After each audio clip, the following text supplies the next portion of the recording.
یہاں پر باب ہے، کہیں پر آپ کو نظر آئے گا کسی کتاب میں فصول، تو فصول اور ابواب کی جمع کو کتاب کہتے ہیں. ٹھیک ہے، یہ بنیادی چیز. اور صلاح، یہ لفظ صلاح جو ہے، صلی یصلی صلاتن کا یہ مصدر ہے، اور اس کا معنی اہل علم نے کئی ایک ذکر کیا جو میں نے آپ کو لکھایا تھا: دعا، دعا کے معنی میں، صلات کے معنی میں، تسبیح کے معنی میں، رحمت کے معنی میں، وغیرہ وغیرہ. جی، تو آپ لوگ جو ہیں اس کو لکھ سکتے ہیں اس طریقے سے. اور کوئی سوال اگر ہے تو پوچھیے. میں آگے کی حدیث جو ہے پڑھنے کے لیے میں آپ لوگوں کو کہہ رہا تھا. دوسری حدیث شروع کیجیے.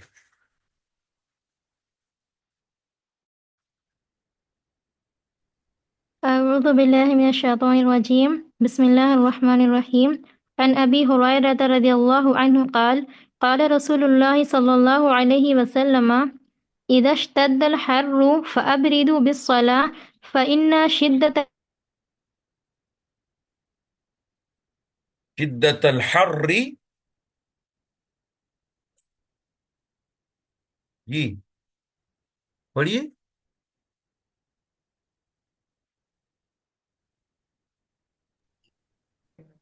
جی کیا ہوا؟ حضرت ابو ہریرہ تو رضی نیٹ اللہ ورک عنہ ایشو ہو کی گیا. روایت.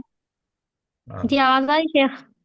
جی آواز کٹ گئی تھی آپ کی. فَإِنَّ شِدَّةَ الْحَرِّ. من فیح جہنم. جی جی جی. متفق علیہ. بس عربی، آپ کو صرف عربی عبارت پڑھنی ہے. اور کون پڑھیں گے؟ عربی لہجے میں پڑھنا سیکھیے. عربی لہجے میں کون پڑھیں گے؟ عربی لہجے میں سر ایسے میں پڑھوں. جی پڑھیے. عن أبي هريرة رضي الله عنه قال قال رسول الله صلى الله عليه وسلم إذا اشتد الحر فأبردوا بالصلاة فإن شدة الحر من من فيه جهنم. اور عربی لہجہ کس کو کہتے ہیں؟ آپ لوگ سنے نہیں شاید میرے خیال سے. مسجد نبوی میں، مسجد نبوی میں حدیث کا درس ہوتا ہے. کبھی آپ لوگ اس درس کو سنیے. جو اسٹوڈنٹ بیٹھے رہتے ہیں اپنے استاد کے سامنے، وہ لوگ پڑھتے ہیں عربی لہجے میں. عن ابی ہریرہ رضی اللہ عنہ قال قال رسول اللہ صلی اللہ علیہ وسلم اذا اشتد الحر فابردوا بالصلاة فإن شدة الحر من فیح جہنم. متفق علیہ. عربی لہجے میں پڑھنا سیکھیے. عربی پڑھ رہے ہیں ہم لوگ ماشاءاللہ. جی کون پڑھ کے جی بتائیں شیخ. گے؟ بسم الله والحمد لله والصلاة والسلام على رسول الله. جی. عن أبي هريرة رضي الله عنه قال قال رسول الله صلى الله عليه وسلم إذا اشتد الحر فأبردوا بالصلاة فإن شدة الحر من فيح جهنم. متفق آپ نے عليه. بالصلاتی کہا. بالصلاتی رکتے ہوئے عربی میں وقف کرتے ہوئے بالصلاتی نہیں پڑھتے. جی شیخ. فأبردوا بالصلاة فإن شدة الحر من فيح جہنم. متفق علیہ. جی جی شیخ. ماشاء السلام اللہ. علیکم چلیے ورحمۃ پڑھیں. اللہ وبرکاتہ استاد. وعلیکم السلام. جی جی. عن أبي هريرة رضي الله عنه قال قال رسول الله صلى الله عليه وسلم إذا اشتد الحر فأبردوا بالصلاة فإن شدة الحر من فيه جهنم. جی. متفق عليه. ماشاء اللہ، بارک اللہ فیک. جی ہاں، ابو ہریرہ رضی اللہ عنہ سے یہ حدیث روایت کی گئی ہے، مروی ہے. ابو ہریرہ کون ہے؟ آپ لوگوں کو ان کے بارے میں معلوم ہے؟ آپ نے نام کبھی ان کا سنا ہے؟ ان کا نام عبد الرحمن بن صخر الدوسی. عبد الرحمن بن صخر الدوسی صحابی رسول ہیں اور جلیل القدر صحابی ہیں. اور آپ کو اس بات کا علم ہونا چاہیے کہ انہوں نے نبی صلی اللہ علیہ وسلم سے جو بھی علم حاصل کیا، بہت کم وقفے میں، بہت کم وقفے میں، یعنی قریب قریب 4 سال کے اندر اندر. ان کی احادیث کی تعداد 5,571 یا 771 ہیں، اور یہ بہت ہی عظیم حدیث کے راوی ہیں، بہت زیادہ حدیثوں کو روایت کرنے والے راوی ہیں۔ ابو ہریرہ رضی اللہ عنہ حدیث کے راوی ہیں، فرماتے ہیں اللہ کے نبی صلی اللہ علیہ وسلم نے فرمایا، قال رسول اللہ صلی اللہ علیہ وسلم، اللہ کے رسول صلی اللہ علیہ وسلم نے فرمایا، اذا اشتد الحر، نبی صلی اللہ علیہ وسلم نے فرمایا جب، اذا اشتد الحر، حر، اذا مانے جب، اشتدہ کے معنی ہوتا ہے سخت ہو جانا، اشتد یشتد اشتدا، اشتد یشتد مانے سخت ہو جانا، زیادہ ہونا، زیادہ سخت ہونا، اور الحر کے معنی ہوتا ہے گرمی، الحر، احرار اس کی جمع، حر، حر کے معنی گرمی، اذا اشتد الحر، جب گرمی سخت ہو جائے، جب گرمی سخت ہو جائے، فَأَبْرِدُوا بِالصَّلَاةِ، ابرد یبرد، ابراد کے معنی ٹھنڈا کرنا، ابرد یبرد، ابراد کے معنی کیا ہوتا ہے؟ ٹھنڈا کرنا۔ فَأَبْرِدُوا، یہ آرڈر ہے، امر کا صیغہ ہے، فَأَبْرِدُوا، پس ٹھنڈا کرو، بالصلاة، نماز کو، نماز کو، یہاں پہ نماز سے مراد صلاۃ الظہر، ظہر کی نماز ہے، ظہر کی نماز کو ٹھنڈا کرو۔ یہ لفظی ترجمہ میں کر رہا ہوں۔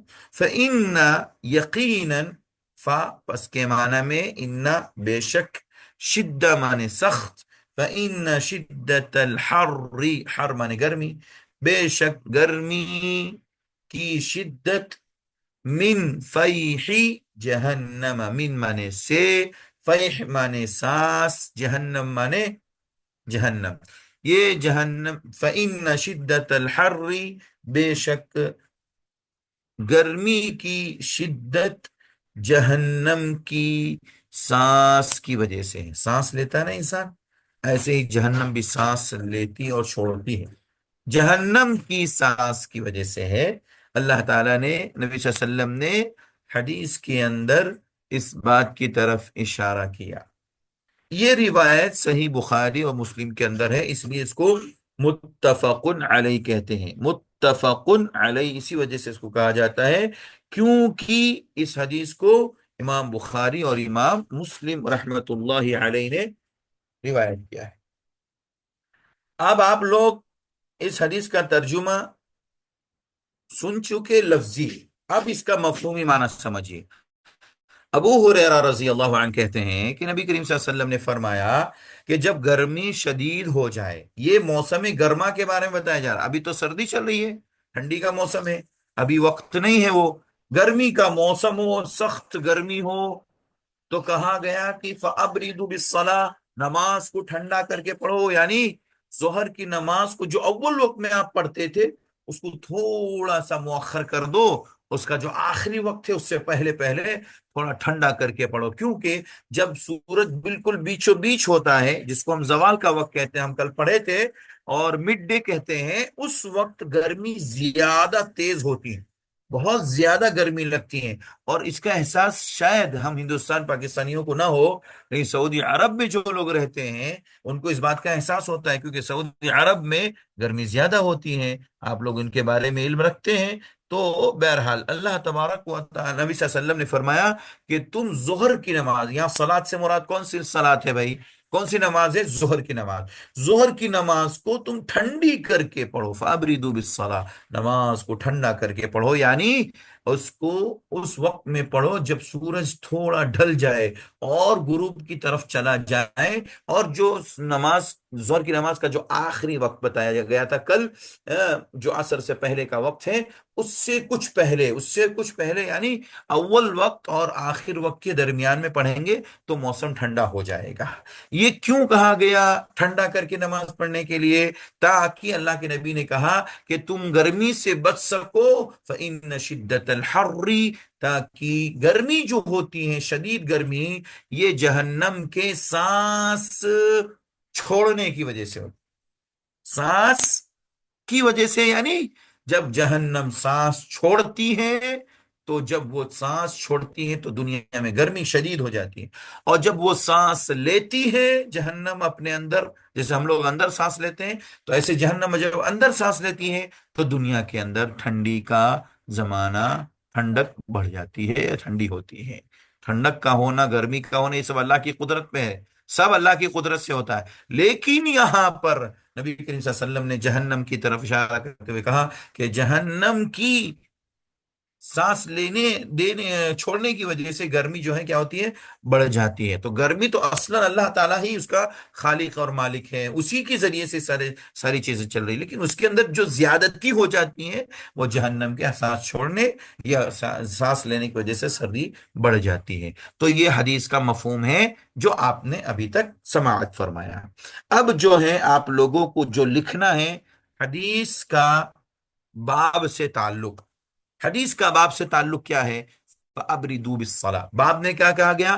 باب المواقیت، وقتوں کا باب، وقتوں کا بیان۔ تو وقتوں کا بیان اس میں کیا ہو رہا؟ فَأَبْرِدُوا بِالصَّلَاةِ، نماز ظہر کا جو وقت ہے اس کا اول وقت، اس کو تھوڑا مؤخر کر کے پڑھنا، اس کو ٹھنڈا کر کے پڑھنا، ظہر کی نماز کو ٹھنڈا کر کے پڑھنا، یہ وقت کو بتا رہا ہے نا، اس لیے باب المواقیت میں لے کر کے آئے۔ تو فَأَبْرِدُوا بِالصَّلَاةِ، اس کو محل استشہاد کہتے ہیں۔ محل استشہاد مطلب یعنی جس سے ہمارا مطلب ہے، اس باب سے جو ہمارا تعلق رکھتا ہے حدیث کا جملہ، وہ فَأَبْرِدُوا بِالصَّلَاةِ ہے، ٹھیک ہے؟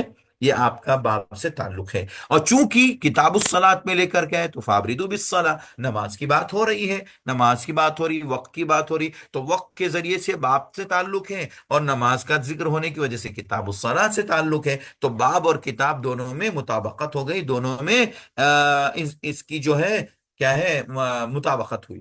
جی، اس کے بعد اب ہم تین حدیث میں ہم نے بتایا تھا کہ حدیث سے کم تین مسائل آپ کو نکالنے آنے چاہیے۔ اس سے پہلا مسئلہ کیا معلوم ہوا؟ اس حدیث سے معلوم ہوتا ہے کہ گرمیوں میں نماز ظہر ذرا تاخیر سے ادا کرنی چاہیے۔ کتنا؟ ذرا تاخیر سے ادا کرنی چاہیے۔ مثال، ابھی ہمارے یہاں ٹھنڈی میں 1 بجے نماز ہوتی ہے، ٹھیک ہے؟ ہر جگہ تقریباً 1 پونے 1 کا ٹائم ہے۔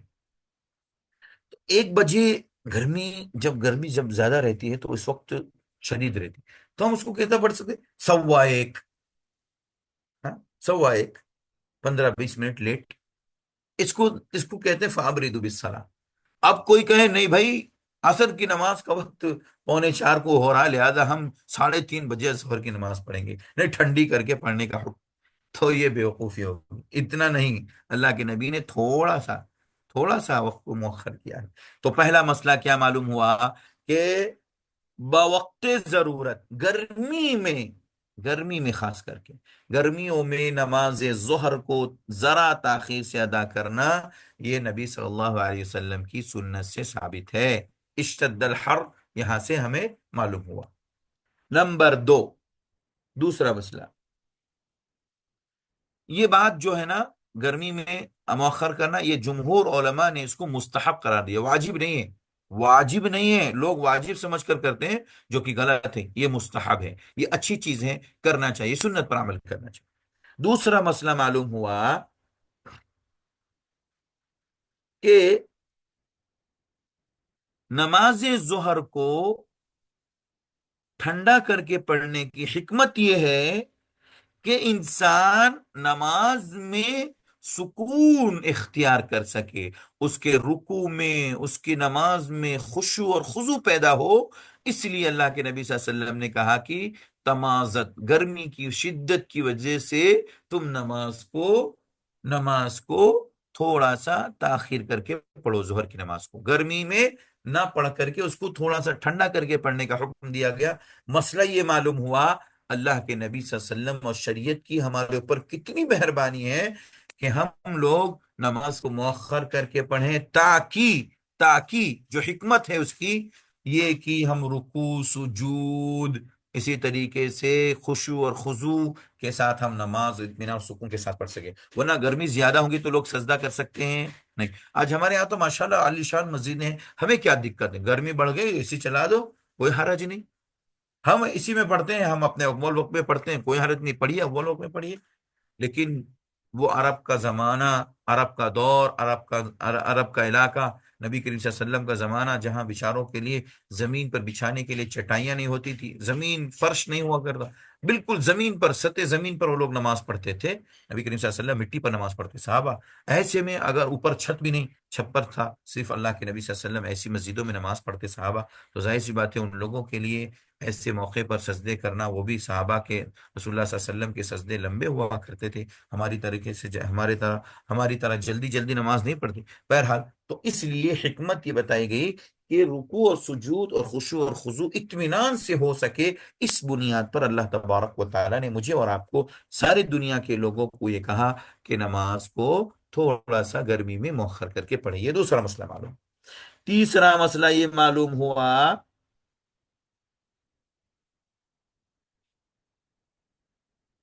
کہ جہنم بھی سانس لیتی اور چھوڑتی ہے۔ اب یہاں پر تو لینے اور چھوڑنے کی بات نہیں ہے، مگر ہم نے دوسری حدیث سے اس کو سمجھایا آپ لوگوں کو کہ جب جہنم سانس لیتی ہیں اندر تو ٹھنڈی بڑھ جاتی ہے، اور جب سانس چھوڑتی ہیں تو دنیا میں گرمی زیادہ ہو جاتی ہے۔ اسی وجہ سے اللہ کے نبی صلی اللہ علیہ وسلم نے کیا کہا؟ تم گرمی کے ایام میں، شدید گرمی کے ایام میں نماز کو مؤخر کر کے، ظہر کی نماز کو مؤخر کر کے پڑھو۔ تو تیسرا مسئلہ معلوم ہوا کہ اللہ کی ایک ایسی مخلوق جسے جہنم کہا گیا ہے، وہ جہنم سانس لیتی ہے اور چھوڑتی ہے، اس کے چھوڑنے اور لینے سے گرمی بڑھ جاتی ہے اور سردی بڑھ جاتی ہے۔ تو ہمیں یہ مسئلے تینوں تین اس حدیث رسول سے معلوم ہوئے، اور ہمیں ان چیزوں کو سامنے رکھ کر کے اپنی زندگی کو ڈھالنے کی کوشش کرنی چاہیے۔ اس سے ظہر کی نماز کا جو وقت متعین کیا گیا ہے، اس وقت متعین میں تاخیر کرنے کا حکم نبی صلی اللہ علیہ وسلم کی اس حدیث سے معلوم ہوتا ہے کہ ہم وقت ضرورت ہم اس کو مؤخر کر سکتے ہیں۔ جی، اگر کوئی اس مسئلے کے اندر گفتگو کرے اور کہے کہ بھائی آج کے دور میں تو مساجد ساری ماشاءاللہ ٹھنڈی رہتی ہیں، ساری مساجدیں سکون اور اطمینان کی ہیں، اس میں نہ گرمی کا احساس ہوتا ہے، بلکہ بعض جگہوں پر تو اتنی تیز ایسیاں رہتی ہیں، ٹھنڈی لگتی ہے، تو آپ کیا کریں گے؟ تو ایسے موقع پر ہم ان کو کہیں گے ایسے لوگوں کے لیے اول وقت میں ہی نماز پڑھنا افضل ہے، ایسے لوگوں کے لیے اول وقت میں ہی نماز پڑھنا افضل ہے۔ لیکن ایسی مسجدیں بھی ہیں کہ جہاں پر بےچارے لوگ پریشان ہو جاتے ہیں، ان کے پاس ایک پنکھا، ایک فین تک نہیں ہے، ایسے لوگوں کے لیے کیا ہے؟ اللہ اس کے رسول نے آسانی دی ہے، تو اس آسانی کو قبول کرنا چاہیے۔ ہر شریعت کے مسئلے میں آسانی کو قبول کرنا چاہیے۔ ایک مسئلہ یہ بھی نوٹ کر لیجیے آپ لوگ کہ شریعت نے جہاں آسانی دی ہو، ان آسانیوں کو قبول کرنا یہ ایک مسلمان کے لیے بہت ہی خیر ہے، اس میں ایک مسلمان کے لیے اس میں خیر ہے۔ ہمیں کیسے معلوم ہوا؟ فَأَبْرِدُوا بِالصَّلَاةِ کہہ کر کے اللہ کے نبی نے کہا کہ تم نماز کو اس کے وقت سے مؤخر کر کے ٹھنڈی کر کے پڑھو، یعنی شریعت یہ آسانی دیتی ہے مجھے اور آپ کو، اس شریعت کی آسانی کو قبول کرنا چاہیے۔ بہت سارے ہمارے بھائی شریعت کی آسانیوں کو قبول کرنا نہیں چاہتے، وہ لوگ کیا کرتے؟ سفر میں جاتے پوری نماز پڑھتے۔ ٹھیک ہے، پڑھیے، پڑھ سکتے، مسئلہ نہیں، لیکن افضل کیا ہے؟ افضل قصر کرنا ہے، اور نبی صلی اللہ علیہ وسلم نے کہا کہ اس آسانی کو قبول کرو، یہ تمہارے لیے آسانی جو رکھی گئی ہے یا خیر ہے، بھلائی ہے ہمارے لیے اس میں۔ اس لیے ہمیں کیا کرنا چاہیے؟ شریعت کی جتنی بھی آسانیاں جہاں جہاں ہیں اسے قبول کرنا چاہیے، اور جہاں سختیاں کریں گے، شریعت کی آسانیوں کو چھوڑیں گے، اپنی مرضی کی زندگی گزاریں گے، تو پھر نقصان اٹھانا پڑے گا، اور تکلیفیں اور زندگی ہماری تکلیف گزریں گی۔ اس لیے شریعت کی آسانیوں کو ہمیں جہاں جہاں اللہ نے بتایا ہے، شریعت نے بتایا ہے، وہ ہمیں قبول کرنا چاہیے۔ جی ہاں، تو یہ ایک حدیث آج کی جو تھی، اس کا خلاصہ، اس کا ترجمہ، اس کی تفصیل، اور اس کے اندر جو مسئلے مسائل کے جو فقہ تھا، وہ میں نے آپ کے سامنے مختصر انداز میں ذکر کیا۔ آپ لوگ ابو ہریرہ رضی اللہ عنہ کی سوانح حیات اگر لکھ چکے ہیں تو لکھیں، اور اگر میں آپ کو سامنے ایک مختصر انداز میں ایک خاکہ پیش کر دوں ان کی زندگی کا، اور وہ اگر آپ لوگ نوٹ کر لیں بہتر ہوگا سب کے لیے، تاکہ ہمیشہ یہ صحابی رسول سے آپ کا واسطہ ہوگا، بار بار یہ صحابی رسول آپ کو حدیث کی کتابوں میں، احادیث کے اندر، ہر حدیث کے اندر نہیں بلکہ اکثر حدیثوں میں آپ کو نظر آئیں گے۔ اس لیے آپ اس حدیث رسول، صحابی رسول کا نام، نسب، ان کی زندگی کے بارے میں تھوڑا معلومات رکھیں، تو میں سمجھتا ہوں یہ آپ کی زندگی کے لیے بڑا خیر ہوگا۔ تو آپ لوگ لکھ لیجیے، ابو ہریرہ رضی اللہ عنہ، یہ ان کی کنیت ہے۔ ابو ہریرہ ان کی کیا ہے؟ کنیت ہے۔ ان کے بیٹے کا نام ہریرہ نہیں تھا۔ اب ابو کے معنی باپ، ابو کے معنی باپ، اور چونکہ یہ ان کے پاس ایک بلی تھی، بلی کا نام، چھوٹی بلی کو ہریرہ کہتے ہیں، ابو ہریرہ، یعنی بلی کے ابا، بلی کے ابا نہیں، بلی کے پالنے والے۔ تو ابو ہریرہ ان کی کنیت ہے، اور ان کا نام عبد الرحمن بن صخر الدوسی، عبد الرحمن بن صخر الدوسی ان کا نام ہے۔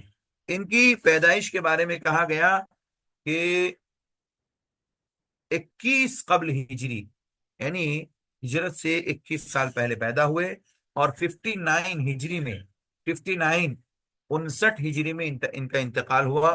اگر عیسوی اعتبار سے، جو ہم لوگ عیسوی میں گزر رہے ہیں ابھی 2024-25 میں، تو اس کے حساب سے دیکھیں گے تو 602 عیسوی میں پیدا ہوئے، اور 679 میں ان کا انتقال ہوا عیسوی۔ یہ صحابی رسول تھے، محدث تھے، فقیہ تھے، حافظ تھے۔ انہوں نے 7 ہجری میں اسلام قبول کیا۔ کتنی ہجری میں؟ 7 ہجری میں انہوں نے اسلام قبول کیا، اور پوری زندگی اللہ کے نبی صلی اللہ علیہ وسلم کے ساتھ، جو بچے ہوئے ایام تھے 4 سال اللہ کے نبی کے ساتھ رہے، اور اللہ کے نبی سے تمام احادیث کو سنا۔ یہی وجہ ہے کہ سب سے زیادہ حدیثیں اسی صحابی رسول سے مروی ہیں۔ اور آپ کا مکان جہاں پر آپ کو دفن کیا گیا، البقیع الغرقد، جس کو جنت البقیع لوگ کہتے ہیں، جنت البقیع کہنا صحیح نہیں ہے، البقیع الغرقد ہے۔ اور ان کی کنیت ابو ہریرہ، اور ان کی زوجہ بیوی کا نام بصرہ بنت غزوان، بصرہ بنت غزوان۔ ان کے بیٹے میں محرر بن ابو ہریرہ، دوسرے کا نام عبد الرحمن بن ابو ہریرہ، اور تیسرے بیٹے کا نام بلال بن ابی ہریرہ، اور ان کی والدہ کا نام امیمہ بنت صبیح، امیمہ بنت صبیح ان کے والدہ کا نام تھا۔ اور بھائیوں اور بہنوں میں کریم بن صخر ان کے بھائی تھے، کریم بن صخر۔ نسب ان کا دوسی تھا، دوس تھا، اس وجہ سے ان کو دوسی کہتے ہیں، اور جلیل القدر صحابی ہیں۔ اور میں نے جیسا کہ بتایا کہ ان کی حدیثوں کی تعداد، اچھا، ان کے تلامذہ میں، مشہور تلامذہ میں انس بن مالک ان سے روایت کرتے ہیں، طاؤس بن کیسان، اور اسی طریقے سے محمد بن سیرین رحمت اللہ علیہ، بڑے بڑے محدث ہیں، بڑے بڑے تابعین ہیں، یہ ان سے روایت کرتے ہیں۔ اور ان کی روایت کی تعداد اگر آپ کو لکھنا ہے صحیح طریقے سے قطعیت کے ساتھ، تو ان کی حدیث کی تعداد ہے 5374، 5374 ان کی حدیث کی تعداد ہے۔ صحیح بخاری میں 326 ہیں، اور صرف صحیح بخاری میں 93 یعنی کہ 93، صحیح مسلم میں 98، اور مسند احمد وغیرہ کے اندر اور دیگر کتابوں کے اندر زیادہ ہیں، 3870 تو صرف مسند احمد کے اندر موجود ہیں، اور دیگر کتابوں کے اندر ان کی تمام احادیث موجود ہیں۔ تو ٹوٹل حدیث کی تعداد ان کی 5374، اور یہ حدیث ابو ہریرہ رضی اللہ عنہ کی زندگی کا ایک مختصر خاکہ اور خلاصہ میں نے آپ لوگوں کے سامنے رکھا ہے۔ اب اگر کوئی مسئلہ اس حدیث کے تعلق سے اگر آپ کو نہیں سمجھ میں آیا تو ضرور پوچھ سکتے ہیں۔ آج کے دن ہم صرف ایک ہی حدیث پڑھائیں گے انشاءاللہ۔ ٹھیک ہے، السلام علیکم ورحمۃ اللہ وبرکاتہ، وصلی اللہ علی نبینا محمد وعلی آلہ وصحبہ وسلم۔ اگر کوئی سوال ہے آپ لوگوں کا تو پوچھیے جی۔